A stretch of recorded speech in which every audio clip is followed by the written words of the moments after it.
Hello, hello! I hope you guys are having a wonderful night. I'm really excited about tonight's book. It was requested by a dear friend of mine, Matt Berardi. One of his favorites, The Velveteen Rabbit. I never read it until today, oddly enough, because bunnies are my favorite animal. I even had one when I was 16. She even comes with her own special bunny slippers and pink bows. So grab your favorite plushie toy and let's read about magic. Okay? The Velveteen Rabbit. You guys ready? Okay. By Margery Bianco.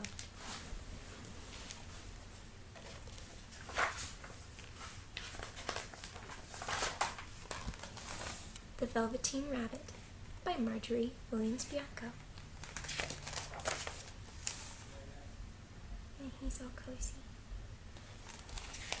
You guys that cozy? I hope so.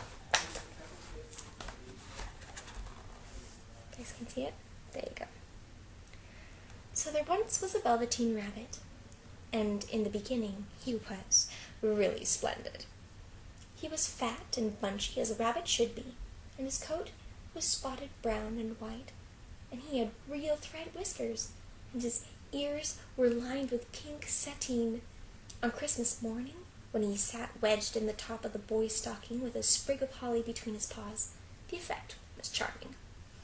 There were other things in the stocking, nuts and oranges and a toy engine, and chocolate almonds and a clockwork mouse. But the rabbit was quite the best of all. For at least 2 hours the boy loved him, and then aunts and uncles came to dinner, and there was a great rustling of tissue paper and unwrapping of parcels, and in the excitement of looking at all the new presents, the Velveteen Rabbit was forgotten. For a long time he lived in a toy cupboard or on the nursery floor, and no one knew very much about it. He was naturally shy, and being shy only made of velveteen, some of the more expensive toys quite snubbed him. The mechanical toys were very superior and looked down upon everyone else, and they were full of modern ideas and pretended they were real. And the model boat, who had lived through 2 seasons and lost most of his paint, caught the tone from them and never missed an opportunity of referring to his rigging in technical terms. The rabbit could not claim to be a model of anything, for he didn't know that real rabbits existed. He thought that they were all stuffed with sawdust like himself, and he understood that sawdust was quite out of date and should never be mentioned in modern circles. Even Timothy, the jointed wooden lion, who was made by the disabled soldiers and should have had broader views, put on airs and pretended he was connected with government. Well, between them all, the poor little rabbit was made to feel himself very insignificant and commonplace, and the only person who was kind to him at all was Skin Horse. The Skin Horse had lived longer in the nursery than any of the others. He was so old that his brown coat was bald in patches and showed the seams underneath, and most of the hairs in the tail had been pulled out to string bead necklaces. He was wise, for he had seen a long succession of mechanical toys arrive to boast and swagger, and by break their mainsprings and pass away. And he knew that they were only toys, and would never turn into anything else. For nursery magic is very strange and wonderful, and only those playthings that are old and wise and experienced like the Skin Horse understood all about it. "What is real?" asked the rabbit one day, when they were lying side by side near the nursery fender before Nana came to tidy the room. "Well, does it mean having things that buzz inside you and stick out handle?" "Oh, real isn't how you are made," said the Skin Horse. "It's a thing that happens to you when a child loves you for a long, long time, not just to play with, but really loves you. Then you become real. Well, does it hurt? Asked the rabbit. Oh, sometimes, said the Skin Horse, for he is always truthful. When you are real, you don't mind being hurt. Well, does it happen all at once, like being wound up? He asked, or bit by bit? Oh, it doesn't happen all at once, said the Skin Horse. You become. It takes a long time. That's why it doesn't often happen to people who break easily, or have sharp edges, or who have to be very carefully kept. Generally, by the time you are real, most of your hair has been loved off, and your eyes drop out, and you get loose in the joints and very shabby. But these things don't matter at all, because once you're real, you can't be ugly, except to the people who don't understand. I suppose you are real? Asked the rabbit, and then he wished he had not said it, for he thought the Skin Horse might be sensitive. But the Skin Horse only smiled. Oh, the boy's uncle made me real, he said. That was a great many years ago. But once you are real, you can't become unreal. It lasts for always. The rabbit sighed. He thought it would be a long time before this magic called real happened to him. He longed to become real, to know what it felt like, and yet the idea of growing shabby and losing his eyes and whiskers was rather sad. He wished that he could become it without those uncomfortable things happening to him. And there was a person called Nana who ruled the nursery. Sometimes she took no notice of the playthings lying about, and sometimes, for no reason whatsoever, she went swooping about like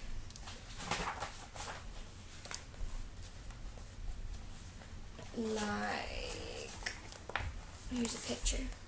That's them talking. Old Skin Horse taking care of Velveteen Rabbit. She came in like a great wind and hustled them away into cupboards. She called this tidying up, and all the playthings hated it, especially the tin ones. The rabbit didn't mind so much, for whenever he was thrown, he came down soft. One evening, when the boy was going to bed, he couldn't find the china dog that always slept with him, and Nana was in a hurry, and it was too much trouble to hunt for the china dog at bedtime. So she simply looked around her, and seeing that the toy cupboard door stood open, she made a swoop. Here, she said, take your old bunny. He'll do to sleep with you. And she dragged the little rabbit out by one ear and put him into the boy's arms. Well, that night, and for many nights after that, the Velveteen Rabbit slept in the boy's bed.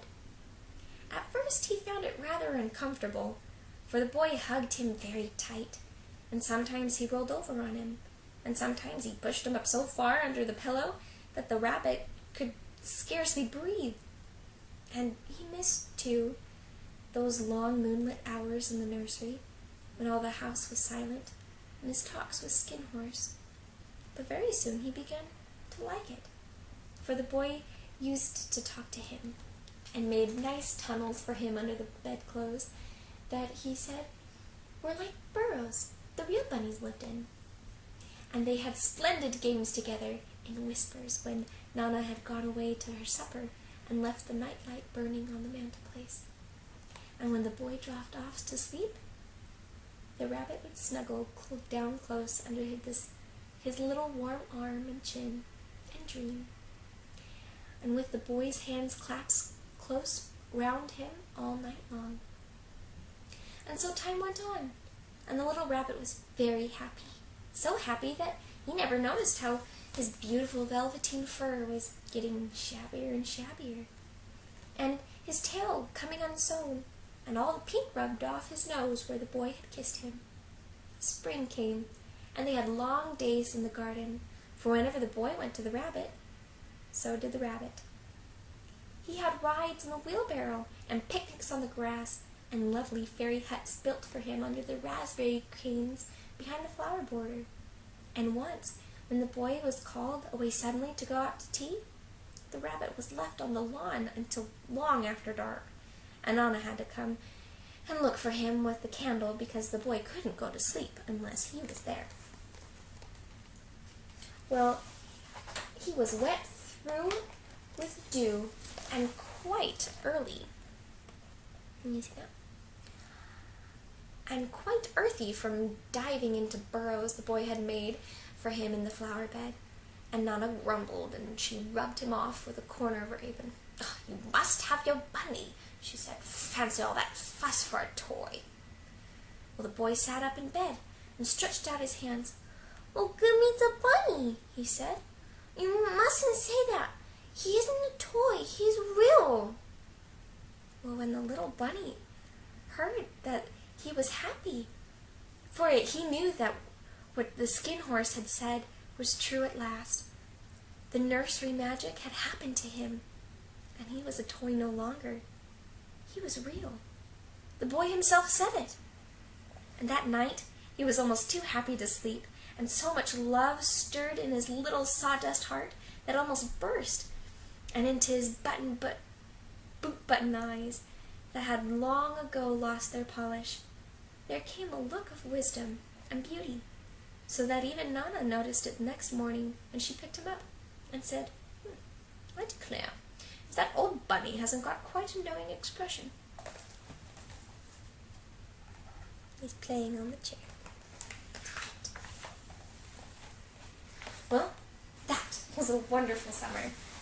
Near the house where they lived, there was a wood, and in the long June evenings the boy liked to go there after tea to play. He took the Velveteen rabbit with him, and before he wandered off to pick flowers or play in brigands among the trees, he always made the rabbit a little nest somewhere along the bracket, where he would be quite cozy, for he was a kind-hearted little boy, and he liked Bunny to be comfortable. And one evening, while the rabbit was lying there alone, watching the ants that ran to and fro between his velvet paws in the grass, he saw two strange beings creep out of the tall bracket near him. They were rabbits like himself, but quite furry and brand new. They must have been very well made, for their seams didn't show at all, and they changed shape in a queer way when they moved. One minute they were long and thin, and the next all fat and bunchy, instead of always staying the same like he did. Their feet patted softly on the ground, and they crept quite close to him, twitching their noses, while the rabbit stared hard to see which side of the clockwork stuck out, for he knew that people who jump generally have something to wind them up, but he didn't see it. They were evidently a new kind of rabbit altogether. Oh, they stared at him. Look, there you go. They stared at him, and the little rabbit stared back. And all the time, their noses were twitching. There you go. "Why don't you get up and play with us?" one of them asked. "Oh, I don't feel like it," said the rabbit, for he didn't want to explain that he had no clockwork. "Oh," said the furry bunny, "it's as easy as anything." And he gave a big hop sideways and stood on his hind legs. "I don't believe you can," he said. I can," said the little rabbit. "I can jump higher than anything." And he meant when the boy threw him, but of course he didn't want to say so. "Well, can you hop on your hind legs?" asked the furry rabbit. That was a dreadful question, for the Velveteen rabbit had no hind legs at all. The back of him was made all in one piece, like a pincushion. He sat still in the bracket and hoped that the other rabbits wouldn't notice.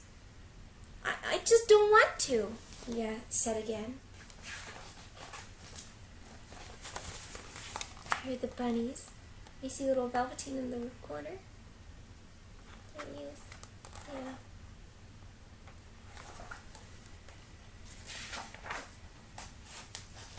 But the wild rabbits have very sharp eyes, and this one stretched out his neck and looked.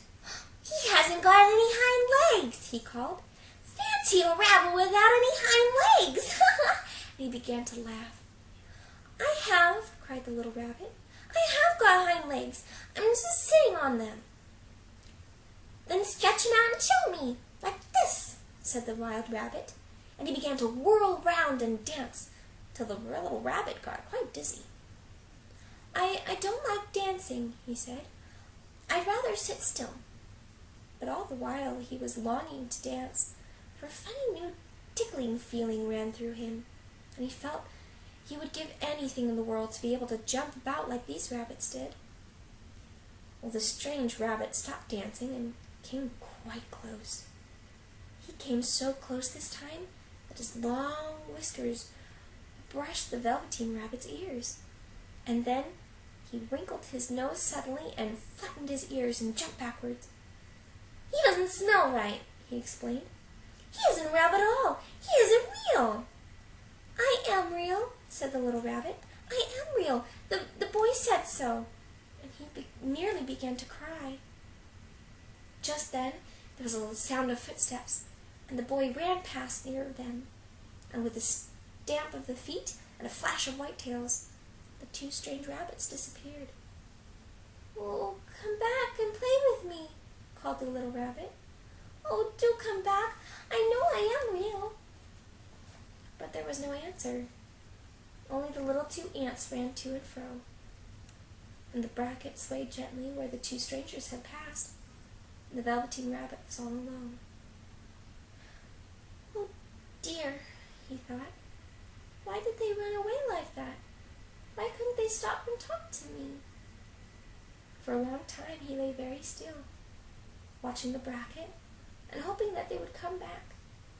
But they never returned, and presently the sun sank lower and the little white moths fluttered out, and the boy came and carried him home.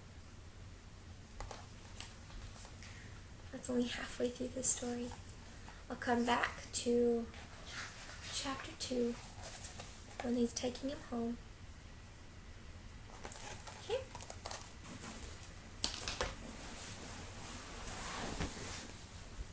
So tonight I'd like to sing for you, "Families Can Be Together Forever." I have a family here on earth. They are so good to me. I want to share my life with them through all eternity. Families can be together forever through Heavenly Father's plan. I always want to be with my own family, and the Lord has shown me how I can. The Lord has shown me how I can.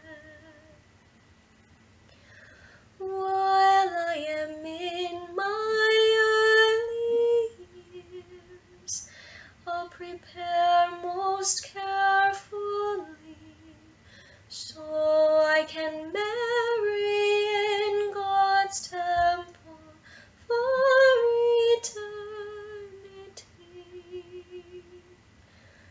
Families can be together forever through Heavenly Father's plan.